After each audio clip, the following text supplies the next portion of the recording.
새벽의 정막 속에서 부처님은 생명을 대하는 태도가 곧 자신의 다음 생을 결정한다고 말씀하셨습니다.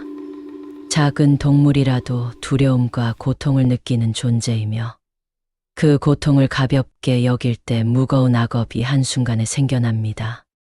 우리는 일상에서 무심코 한 행동을 별것 아니라고 생각하지만 업의 세계에는 작은 행동이란 없습니다. 생명에게 향한 잔혹함은 오랜 세월 따라다니며 끝내 그 사람의 마지막 순간을 무겁게 끌어내립니다. 부처님은 남의 고통을 즐기는 자 스스로 지옥의 문을 연다고 말씀하셨습니다. 길가에서 마주친 작은 벌레 하나, 우연히 발견한 상처 입은 새 한 마리. 그들을 대하는 당신의 태도가 지금 이 순간에도 업의 씨앗을 심고 있습니다. 무심함으로 지나친 그 순간들이 쌓여 거대한 업장의 벽이 되고 그 벽은 언젠가 당신의 삶을 가로막는 장애물이 됩니다. 경전에는 한 수행자가 물고기를 구해준 공덕으로 사막도에서 벗어났다는 이야기가 전해집니다. 반대로 작은 생명을 학대한 이는 그 업보로 오랜 시간 고통 속에 머물렀다고 기록되어 있습니다. 지금 이 영상 앞에서 우리는 묻지 않을 수 없습니다. 나는 오늘 어떤 마음을 짓고 있는가? 내가 준 작은 상처 하나가 내 삶의 흐름을 어디로 데려가고 있는가? 이 질문을 깊이 들여다보는 순간 이미 깨달음의 문은 열리고 있습니다. 업은 멀리 있지 않습니다. 바로 지금 당신의 손끝에서 시작되고 있습니다. 불교에서는 모든 존재가 불성을 지니며 고통과 두려움을 동일하게 느낀다고 가르칩니다. 그래서 동물을 괴롭히는 행위는 단순한 폭력이 아니라 생명의 본래의 가치를 짓밟는 죄로 여겨집니다. 부처님은 생명을 해치는 마음이 흉악한 업을 빠르게 형성한다고 경고하셨는데 그 이유는 고통이 반복되어 퍼지는 방향이 매우 깊기 때문입니다. 동물을 괴롭히는 사람은 순간의 쾌락이나 무심함으로 행동하지만 그 고통은 업의 흐름 속에서 배가 되어 돌아옵니다. 지옥에서 받는 고통 역시 자신이 준 고통의 무게와 비례합니다. 칼을 쥔 자는 칼로 망한다는 말씀처럼 생명을 얕잡아 보는 태도는 반드시 삶의 미래를 어둡게 만듭니다. 경전 속에는 동물을 학대한 이들이 지옥에서 받는 형벌이 상세히 기록되어 있습니다. 그들은 자신이 가했던 고통을 수천 배로 되받으며 그 고통은 한 생애로 끝나지 않고 여러 생에 걸쳐 이어집니다. 이것이 바로 업의 무서움입니다.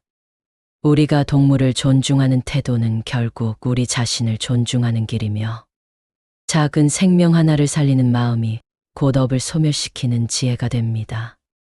부처님께서는 자비의 마음이 모든 공덕의 근원이라 말씀하셨습니다. 생명을 해치지 않는 것, 이것이 옥계의 첫 번째 계율인 이유가 바로 여기에 있습니다. 동물에게 행한 잔혹함은 당신의 영혼에 깊은 상처를 남기고 그 상처는 윤회의 수레바퀴를 돌려 결국 자신에게로 돌아옵니다. 잔인한 마음은 결코 한 방향으로만 흐르지 않습니다. 동물에게 무심하게 가한 상처는 인간관계에서도 그대로 드러납니다.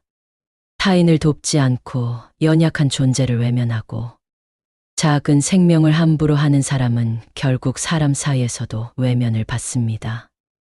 업은 특정한 사건만을 만들어내는 것이 아니라 그 사람의 성향을 바꾸고 그 성향이 또 다른 업을 계속 짓게 만듭니다. 악업은 연속적이고 선업도 연속적입니다. 동물을 존중하는 마음, 작은 생명을 돌보는 행동, 그들을 보호하려는 자비는 인간관계에서도 자연스럽게 따뜻한 인연을 부릅니다. 부처님은 자비를 베푸는 이는 모든 인연이 돕는다고 말씀하셨습니다. 반대로 잔혹한 마음을 가진 이는 삶 전체의 흐름이 거칠어지고 인연은 흩어집니다. 한 수행자의 이야기가 전해집니다. 그는 길에서 상처 입은 개를 발견하고 정성껏 돌보았습니다. 그 작은 자비의 행위가 씨앗이 되어 훗날 위기의 순간에 뜻밖의 도움을 받게 되었다고 합니다. 이것이 바로 인연의 법칙입니다. 우리가 심은 씨앗은 반드시 열매를 맺습니다. 결국 우리가 작은 생명을 대하는 태도는 우리가 사람을 대하는 태도이며 우리가 업을 짓는 방식 그 자체입니다. 잔인함은 마음의 문을 닫게 하고 자비는 마음의 문을 활짝 열어줍니다. 당신이 오늘 선택한 그 마음가짐이 내일의 인연을 결정하고 그 인연들이 모여 당신의 운명을 만들어갑니다. 부처님은 동물에게 베푼 자비가 단순히 착한 행동으로 끝나는 것이 아니라 강력한 복의 씨앗이 되어 미래의 인연과 운명을 바꾼다고 가르치셨습니다. 생명을 보호하는 마음은 곧 보호받는 복을 짓는 것이고 굶주린 동물을 먹이는 행위는 결핍이 사라지는 삶을 여는 문이 됩니다. 작은 생명을 살리는 마음은 곧 나의 업장을 녹이고 나의 다음 생을 단단하게 지켜주는 보호막이 됩니다.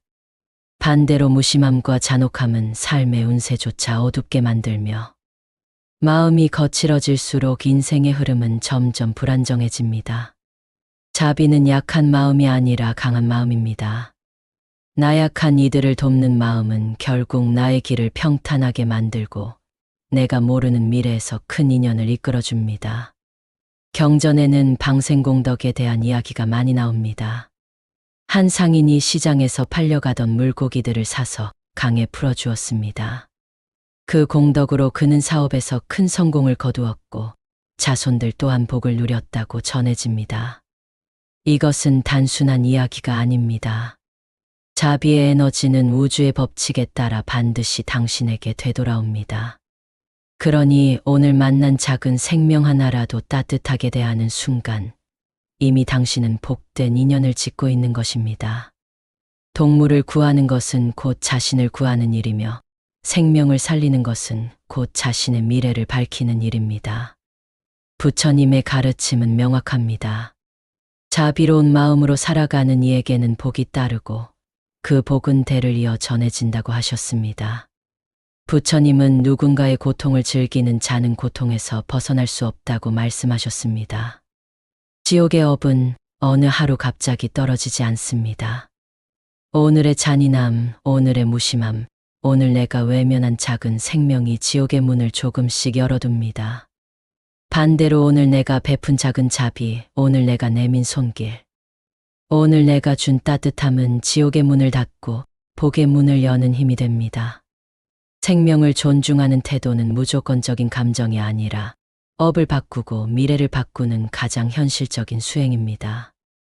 우리가 만나는 모든 생명은 인연이며 그 인연에 베푼 자비는 반드시 되돌아옵니다. 지금 이 순간부터라도 작은 생명 하나라도 소중히 여기고 그들에게 따뜻함을 준다면 당신의 업은 밝아지고 다음 생은 물론 현재의 삶까지 평온해질 것입니다. 부처님께서는 모든 중생이 과거생에서 우리의 부모였을 수 있다고 말씀하셨습니다. 그러므로 모든 생명을 부모처럼 존중하고 사랑해야 한다는 것입니다. 이것이 바로 대승불교의 핵심 가르침입니다. 동물을 학대하는 것은 과거의 은인을 해치는 것과 같으며 동물을 보호하는 것은 미래의 복을 쌓는 것과 같습니다. 업의 법칙은 절대 속일 수 없습니다. 당신이 오늘 선택한 행동 하나하나가 내일의 당신을 만들어갑니다. 생명을 존중하는 마음으로 하루하루를 살아간다면 당신은 이미 해탈의 길 위에 서 있는 것입니다. 부처님의 자비가 당신과 함께하기를 기원합니다.